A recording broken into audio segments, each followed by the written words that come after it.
नमस्ते। तो आज से नवरात्रि शुरू हो गई हैं। घरों में, मंदिरों में, सब जगह एक अलग ही माहौल है। देवी माँ की स्थापना, पूजा, एक खास तरह की ऊर्जा महसूस हो रही है। हाँ बिल्कुल, एक पावन अवसर है ये। और ऐसे में एक सवाल उठता है मन में कि हम ये 9 दिन मनाते क्यों हैं?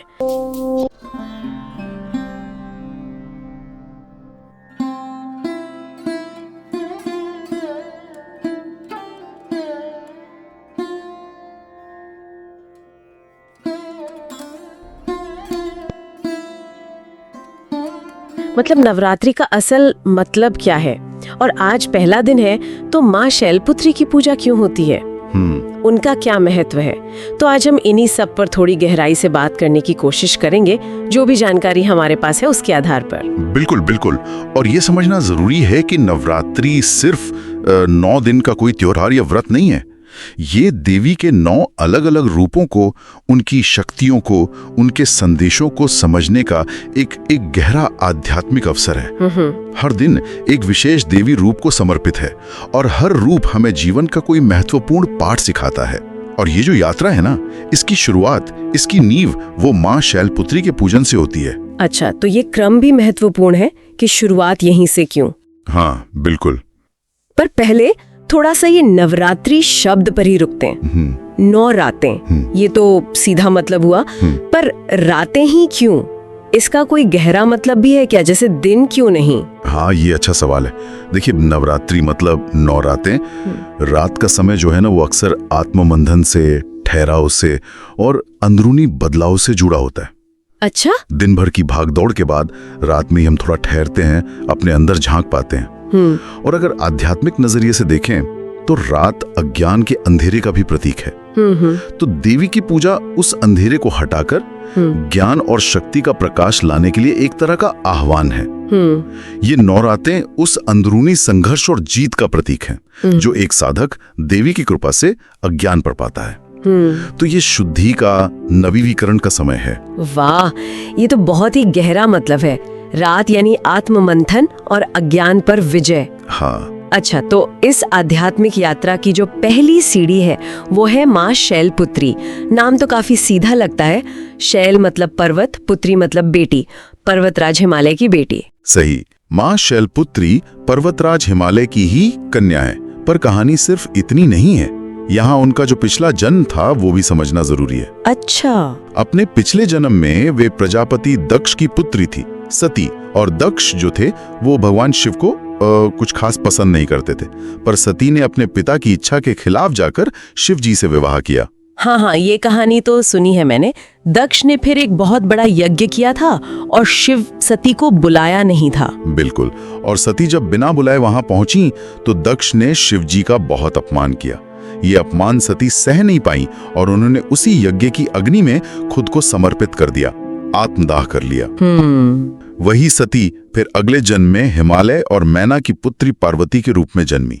और क्योंकि वो पर्वत की बेटी थी, इसीलिए उनका एक नाम शैलपुत्री पड़ा। तो ये कहानी हमें संकल्प, आत्मसम्मान और अपने सच के लिए खड़े होने की प्रेरणा भी देती है। अरे वाह, तो मतलब शैलपुत्री सिर्फ स्थिरता नहीं, बल्कि एक तरह से दृढ़ निश्चय और पुनर्जन्म का भी प्रतीक है। सती का अंत और शैलपुत्री का जन्म, ये तो जीवन के चक्र जैसा है, नई शुरुआत। हाँ, आपने बिल्कुल सही पकड़ा। शैलपुत्री स्थिरता, दृढ़ता, धैर्य का प्रतीक तो है ही, पर साथ ही वो उस मूल ऊर्जा का, उस जड़ का भी प्रतीक है जहां से सब शुरू होता है। जैसे एक बड़ा पहाड़ भी तो धरती से ही जुड़ा होता है, धरती से ही उठता है। वैसे ही कोई भी बड़ी यात्रा हो, कोई भी बड़ी उपलब्धि हो, उसकी शुरुआत एक ठोस आधार से ही होती है। माँ शैलपुत्री हमें यही याद दिलाती हैं, अपनी जड़ों से जुड़े रहो, स्थिर रहो। और उनका जो स्वरूप है उसमें भी यही भाव झलकता होगा। मैंने सुना है वो वृषभ पर सवार होती हैं, यानी बैल पर, हाथों में त्रिशूल और कमल होता है। इन सब का क्या मतलब है, खास तौर पर माँ शैलपुत्री के संदर्भ में? हाँ बिल्कुल, उनके स्वरूप का हर हिस्सा एक गहरा संदेश देता है। जैसे आपने कहा, उनका वाहन वृषभ यानी बैल। अब बैल को हम आमतौर पर मेहनत और शक्ति से जोड़ते हैं, लेकिन यहाँ इसका मतलब और भी गहरा है। हमारी सनातन परंपरा में वृषभ को धर्म का प्रतीक माना गया है। अच्छा, धर्म का? हाँ, बैल के 4 पैर धर्म के 4 स्तंभों को दर्शाते हैं: सत्य, तप, दया और दान। तो माँ शैलपुत्री का बैल पर सवार होना यह दिखाता है कि उनकी शक्ति, उनकी स्थिरता वो धर्म पर आधारित है। ये सिर्फ शारीरिक बल नहीं है, ये नैतिक और आध्यात्मिक बल है। अरे वाह, मतलब सिर्फ मेहनत नहीं बल्कि सही दिशा में धर्म के रास्ते पर की गई मेहनत और स्थिरता। निश्चित रूप से। और देखिए, बैल बहुत धैर्यवान भी होता है, सहनशील होता है, बिना थके बोझ उठाता है। तो ये हमें सिखाता है कि आध्यात्मिक रास्ते पर या जीवन के किसी भी लक्ष्य की तरफ बढ़ते हुए धैर्य, सहनशीलता और लगातार लगे रहना कितना जरूरी है। और बैल पृथ्वी तत्व से भी जुड़ा है, जो स्थिरता और पोषण का प्रतीक है। तो माँ का वाहन हमें धर्म, धैर्य, स्थिरता और कर्मठता ये सब सिखा रहा है। और एक दिलचस्प बात यह भी है कि वृषभ नंदी के रूप में शिवजी का भी वाहन है। तो ये शैलपुत्री यानी पार्वती और शिव के अटूट संबंध को भी दिखाता है। ये तो कमाल है, सिर्फ बैल के प्रतीक में ही इतनी गहराई है। अच्छा, अब उनके हाथों में जो त्रिशूल और कमल है, उनका क्या महत्व है? त्रिशूल को तो अक्सर संहार से जोड़ते हैं हम। त्रिशूल के कई मतलब हैं। हाँ, ये संहार का प्रतीक है, पर सिर्फ नकारात्मक शक्तियों के संहार का। और अगर आध्यात्मिक स्तर पर देखें तो ये 3 गुणों सत्व, रज और तम पर नियंत्रण का प्रतीक है। हाँ, त्रिगुण। बिल्कुल। माँ शैलपुत्री के हाथ में त्रिशूल ये दिखाता है कि आध्यात्मिक यात्रा की शुरुआत में ही हमें इन तीनों गुणों में संतुलन बनाने और अपनी जो नकारात्मक आदतें हैं उनको कंट्रोल करने का संकल्प लेना होता है। ये इच्छा शक्ति, क्रिया शक्ति और ज्ञान शक्ति का भी प्रतीक है, वो एनर्जी जो हमें कोई भी काम शुरू करने और मुश्किलों को हटाने के लिए चाहिए। तो ये सिर्फ विनाश का हथियार नहीं हुआ, बल्कि आत्मनियंत्रण और संकल्प की शक्ति का प्रतीक है। अच्छा। और कमल तो कीचड़ में खिलता है। हाँ, और यही तो उसकी सबसे बड़ी खूबी है। कमल कीचड़ में पैदा होकर भी उससे बिल्कुल अछूता रहता है, पवित्र और सुंदर। ये वैराग्य और पवित्रता का प्रतीक है। माँ शैलपुत्री के हाथ में कमल ये संदेश देता है कि भाई, हम संसार में रहें, अपनी जिम्मेदारियां निभाएं, जैसे पर्वत धरती से जुड़ा है, लेकिन हमें कमल की तरह निर्लिप्त और पवित्र रहने की कोशिश करनी चाहिए। ये मुश्किल हालात में भी आध्यात्मिक विकास और सुंदरता का प्रतीक है। ये याद दिलाता है कि दुनिया में रहते हुए भी आध्यात्मिक ऊंचाइयों को छूना मुमकिन है, हरण करती हैं।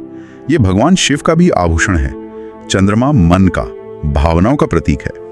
अर्धचंद्र ये दिखाता है कि आध्यात्मिक यात्रा की शुरुआत में मन को नियंत्रित करने की प्रक्रिया शुरू हो चुकी है, भले ही पूर्ण नियंत्रण यानी पूर्णिमा अभी दूर हो। अच्छा। ये समय के चक्र का, शांत स्वभाव का और बढ़ती हुई आध्यात्मिक चेतना का भी प्रतीक है, और शिव तत्व से उनके जुड़ाव को और मजबूत करता है। ये तो अद्भुत है, मतलब हर एक प्रतीक का इतना गहरा और जीवन से जुड़ा हुआ अर्थ है। माँ शैलपुत्री का पूरा स्वरूप ही जैसे जीवन का पहला पाठ है।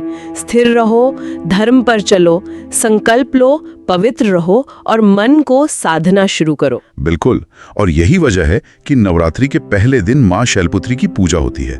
वो मूलाधार चक्र से भी जुड़ी है, जो हमारे एनर्जी सिस्टम का बेस है, स्थिरता और सुरक्षा की भावना से जुड़ा है। हाँ, है ना? वैसे ही आध्यात्मिक तरक्की या जीवन में किसी भी बड़े लक्ष्य के लिए सबसे पहले अपना बेस मजबूत करना होता है, खुद को स्थिर करना होता है। माँ शैलपुत्री वही स्थिरता, वही फाउंडेशनल एनर्जी देती हैं। वो सिखाती हैं कि ऊंचाइयों पर पहुंचने की इच्छा रखने से पहले जमीन पर पैर जमाना बहुत जरूरी है। अब ये क्रम बिल्कुल साफ हो गया। पहले दिन कोई बहुत उग्र रूप नहीं, कोई बहुत मुश्किल फिलॉसफी नहीं, बल्कि सबसे बेसिक, सबसे जरूरी चीज स्थिरता, धैर्य और एक ठोस शुरुआत। जैसे बीज बोने से पहले जमीन तैयार करते हैं, वैसे ही माँ शैलपुत्री हमें आगे की यात्रा के लिए तैयार कर रही हैं। सही कहा। और वे हमें विनम्रता भी सिखाती हैं। पर्वत कितना विशाल होता है, पर हमेशा धरती से जुड़ा रहता है।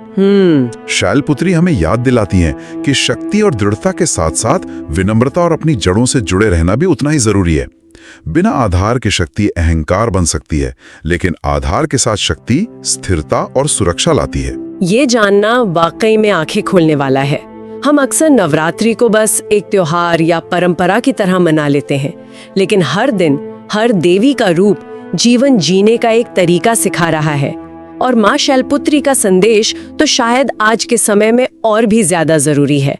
जहाँ सब कुछ इतनी तेजी से बदल रहा है, स्थिरता पाना ही एक चुनौती है। निश्चित रूप से आज की जो भागदौड़ भरी जिंदगी है, जहाँ हमें तुरंत रिजल्ट चाहिए, माँ शैलपुत्री का संदेश हमें रुककर सोचने पर मजबूर करता है।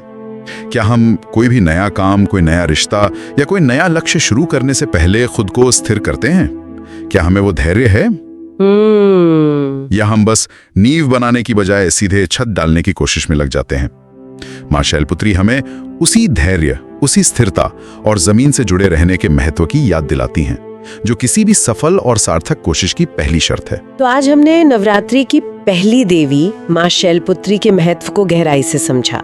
वो सिर्फ हिमालय की बेटी नहीं है, बल्कि स्थिरता, दृढ़ता, धैर्य, धर्म, पवित्रता और एक ठोस शुरुआत का प्रतीक है। उनका स्वरूप हमें सिखाता है कि किसी भी महान यात्रा की शुरुआत जमीन से जुड़कर विनम्रता और अटूट संकल्प के साथ करनी चाहिए। ये एक ऐसा संदेश है जो जीवन के हर पड़ाव पर काम आ सकता है। और यहाँ एक विचार श्रोताओं के लिए भी छोड़ा जा सकता है। माँ शैलपुत्री प्रकृति के सबसे स्थिर, सबसे विशाल रूप यानी पर्वत का प्रतिनिधित्व करती हैं। जरा सोचिए, जब हम जीवन में किसी चुनौती या बदलाव का सामना करते हैं तो क्या हम अपने अंदर उस पर्वत जैसी स्थिरता महसूस कर पाते हैं, या हम हवा के एक झोंके से हिल जाने वाले पत्ते बन जाते हैं? शायद माँ शैलपुत्री की आराधना हमें अपने भीतर उस अचल स्थिरता को खोजने और उसे विकसित करने की प्रेरणा दे सकती है। बहुत ही गहरा विचार, अपने अंदर के पर्वत को खोजना। वाकई इस पर सोचना चाहिए। आज की ये बातचीत बहुत ही ज्ञान बढ़ाने वाली रही। बिल्कुल। कल हम नवरात्रि के दूसरे दिन और माँ ब्रह्मचारिणी के स्वरूप, उनकी तपस्या और उनके संदेश पर और विस्तार से बात करेंगे। आज के लिए बस इतना ही। धन्यवाद। जय माता दी। तो दोस्तों, ये थी आज की कहानी और माँ शैलपुत्री की सीख, स्थिरता, धैर्य और अपने कर्म में निष्ठा। अगर आपको ये वीडियो पसंद आया हो तो इसे लाइक और शेयर करें और हमारे चैनल कथा सागर कहानियों का समुद्र को सब्सक्राइब करना न भूलें, ताकि आप जुड़ें हमारी अगली कहानी के साथ। कल फिर मिलते हैं माँ ब्रह्मचारिणी की कथा के साथ। सुनते रहें, सीखते रहें और हमेशा अपनी कहानी को आगे बढ़ाते रहें। जय माता दी।